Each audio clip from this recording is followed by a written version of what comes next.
Ayatollah Ali খামেনির শেষ বিদায়ের রাষ্ট্রীয় দেশের প্রতিনিধি দলের সামনে ভিন্ন ভিন্ন কোরআনের আয়াত তিলাওয়াত করা হয়। স্পিকার হাফিজউদ্দিন আহমেদের নেতৃত্বে বাংলাদেশ সরকারের প্রতিনিধি দলের সামনে পবিত্র কোরআন থেকে সূরা আল আহজাবের 23 নম্বর আয়াত তিলাওয়াত করা হয়, যেখানে আল্লাহ রাব্বুল আলামিন বলেছেন, মুমিনদের মধ্যে এমন কিছু লোক আছে যারা আল্লাহর সঙ্গে অঙ্গীকার সত্যভাবে পূরণ করেছে, তাদের কেউ শাহাদাত বরণ করেছে এবং কেউ অপেক্ষা করছে, তারা তাদের অঙ্গীকারে কোনো পরিবর্তন আনেনি। বাংলাদেশের বিরোধী দলের প্রতিনিধিদের সামনে পেশ করা হয় সূরা আল ইমরানের 169 নম্বর আয়াত, যেখানে বলা হয়েছে, যারা আল্লাহর পথে নিহত হয়েছে তাদের কখনো মৃত মনে করো না, এবং তারা তাদের রবের কাছে জীবিত এবং তারা রিজিক প্রাপ্ত।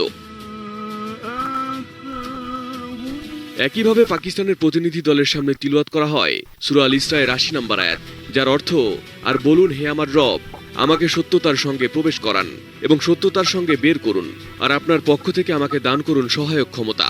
এছাড়া আফগানিস্তানের তালিবান সরকারের প্রতিনিধিদের সামনে তিলাওয়াত করা হয় সূরা আল ফাতের 1 থেকে 2 নম্বর আয়াত, যেখানে আল্লাহ বলেছেন, নিশ্চয়ই আমি আপনাকে দিয়েছি এক সুস্পষ্ট বিজয়, যাতে আল্লাহ আপনার পূর্ববর্তী ও পরবর্তী গুনাহ ক্ষমা করেন, আপনার প্রতি তার নিয়ামত পূর্ণ করেন এবং আপনাকে সরল পথ প্রদর্শন করেন। নতুন বাংলাদেশ গড়তে এলো জুলফিকার স্টিল। জুলফিকার স্টিল।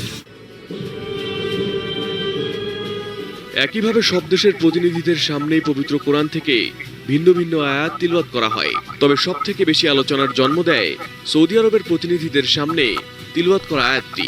বিশ্লেষকদের মতে এর মাধ্যমে রিয়াদের প্রতি কঠোর রাজনৈতিক বার্তা দিয়েছে ইরান। খামেনির প্রতি শ্রদ্ধা জানাতে সৌদি আরবের উপপররাষ্ট্রমন্ত্রীর নেতৃত্বে একটি প্রতিনিধি দল গ্র্যান্ড মুসল্লায় উপস্থিত হন। ঠিক সেই সময় ইরানি কারিগণ তেলাওয়াত করেন সূরা আল ইমরানের 13 নম্বর আয়াত, যেখানে আল্লাহ রাব্বুল আলামিন বলেছেন, তোমাদের জন্য অবশ্যই নিদর্শন আছে সেই দুই দল সৈন্যের মধ্যে যারা একে অপরের বিরুদ্ধে দাঁড়িয়েছিল। একদল আল্লাহর পথে যুদ্ধ করেছিল এবং অপর দল ছিল কাফির। কাফিররা মুসলিমদেরকে প্রকাশ্য চোখে দ্বিগুণ দেখছিল, আর আল্লাহ যাকে ইচ্ছা নিজ দ্বারা সাহায্য করে শক্তিশালী করেন। নিশ্চয় এতে দৃষ্টি সম্পন্নদের জন্য শিক্ষা রয়েছে। বিশ্লেষকদের মতে এই আয়াত নির্বাচন ছিল অত্যন্ত তাৎপর্যপূর্ণ।